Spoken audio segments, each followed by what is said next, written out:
Alright, so here's the piece thing. So it comes with 3 different dinosaurs. There's this one, which is 18 pieces. Comes with a screwdriver. And there's this one, which is 17 pieces. Also comes with a screwdriver. And here's what the screws look like. And then this one is also 18 pieces. Comes with a screwdriver. So that way you can have 3 kids doing it.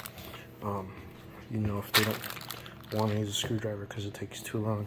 It does come with the drill and 2 different drill bits. So there's the Phillips and this one are flathead and Phillips.